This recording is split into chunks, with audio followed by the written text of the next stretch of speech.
Ano nga ba ang lihim na itinatago ng Amazon Rainforest? Ang Amazon Rainforest ay ang pinakamalaking rainforest sa buong mundo. Sa katunayan, ng Amazon River ang pinakamalaking ilog sa mundo. Batay sa dami ng tubig na umaagos dito na umaabot sa tuktok ng Peruvian Andes patungo sa mga baybayin ng Brazil.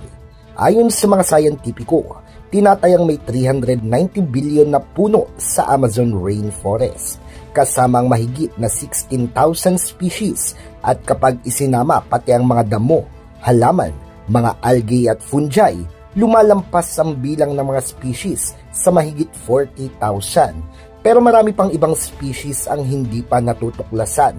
Ang mga halaman, algae at fungi ay nagpapakita lamang ng napakaganda ng ecological diversity ng Amazon.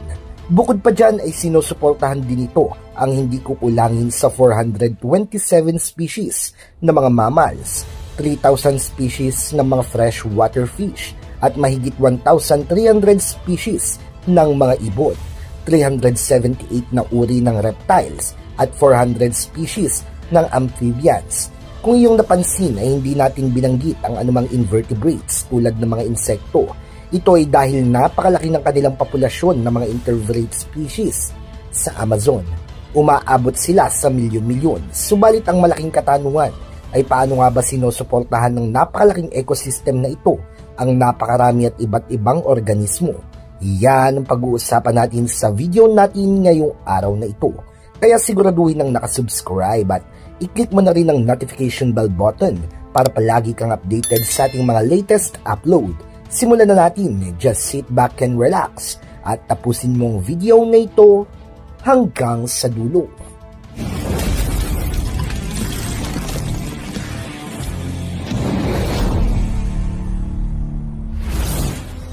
Kinukonsidera ng mga sayantipiko ang Amazon bilang apat na ecological layers, ang forest floor, ang understory, canopy at ang overstory.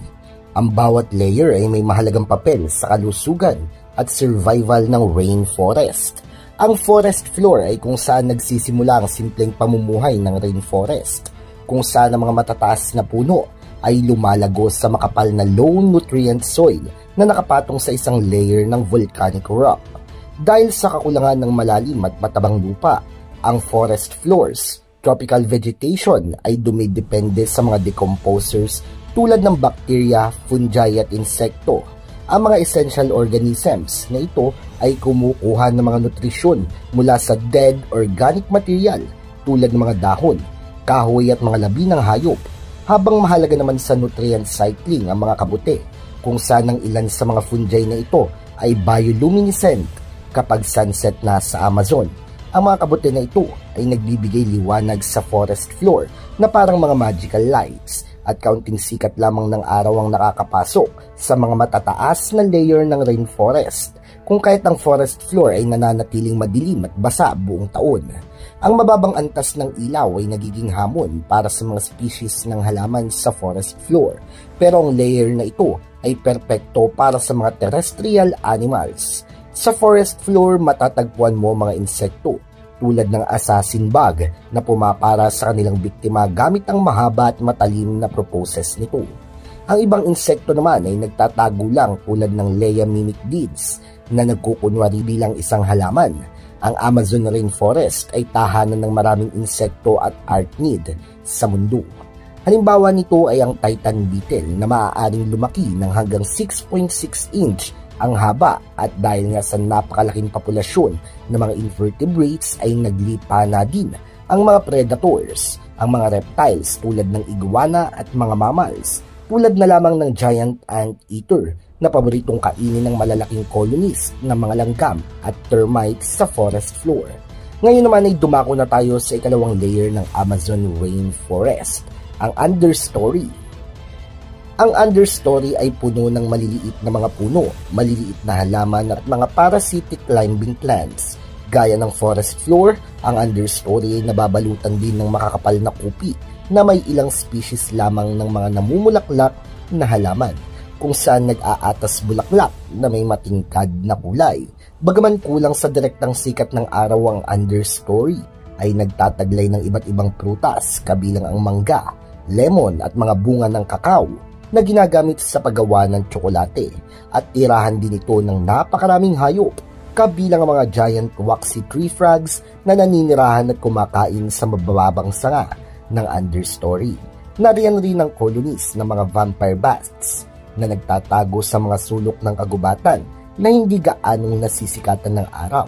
Subalit ang pinakanatatanging residente ng understory ay nagtatago sa mababang bahagi ng halaman at ito'y walang iba kundi ang jaguar na itinuturing na isa sa apex predator ng Amazon. Nakakubli sa gitna ng mga halamanan, ang mga malalaking pusa na ito ay nanguhuli ng mas malalaking biktima tulad ng usa, unggoy at mga pagong. Dumako naman tayo sa canopy, ang pinakamakapal na layer ng vegetation sa Amazon. Ang grupo ng mga dahon na ito at sanga ang nagbibigay proteksyon sa understory at forest floor. Pinapanatili din ito ang mga lower layer damps na mahalumigmig at pinoprotektahan mula sa dry winds at matinding sikat ng araw.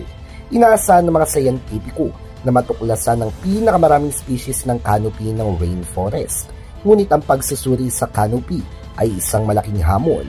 Ang flora ng canopy ay nagpapanatili ng iba't ibang species ng hayop gamit ang kanilang mga bulaklak at prutas, kung saan madalas itong tambayan ng mga unggoy at para makaiwas sa mga predators.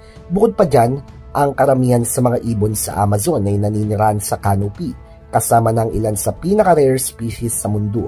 At ngayon ay dumako na tayo sa ika-4 at huling bahagi ng Amazon rainforest, ang overstory.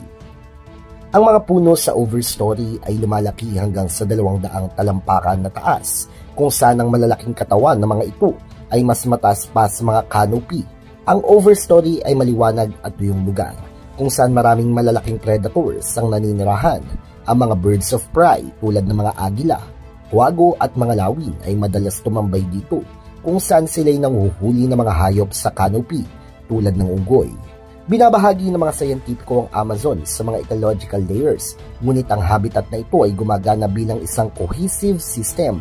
Bawat species ay nag-evolve upang punan ng isang puwang mula sa pinakamadilim na sulok ng forest floor hanggang sa pinakamataas na tuktok ng mga puno na 200 talampakan sa itaas ng lupa. Nangangailangan ng milyon-milyong taon para lumaki at lumawak ang tapestry na ito, ngunit ang Amazon ngayon ay dumadaan sa napakaraming pagsubok, kabilang ng deforestation at forest fire. Sa katunayan, 20% ng Amazon rainforest ay tuluyan ng nasira at ang rate ng deforestation ay nasa pinakamataas na taas sa loob ng 12 taon. Sa takbo ng ating ginagawang paraan, maaaring tuluyan ng mag-collapse at mawala ng lubusan ang pinakadakilang terrestrial ecosystem ng mundo. At syempre kung mawawala ang Amazon, asahan natin ang pagtaas ng kakulangan sa lokal na pag-ulan. Ibig sabihin nito ay mas tuyong hangin na kondisyon tulad ng savanna at madalas na kakulangan ng supply ng tubig ang mararanasan. At sa pagsira ng milyong-milyong puno, ang sobrang carbon ay mag-a-accelerate rin ng global climate change na magdudulot ng pagkaubos ng mga species ng halaman at mga hayop sa buong mundo. Ang Amazon rainforest ay nagpoprotekta sa milyong-milyong naninirahan dito, ngunit ito rin ay nagpapanatili ng kalusugan at balanse ng ating pandaigdigang ecosystem.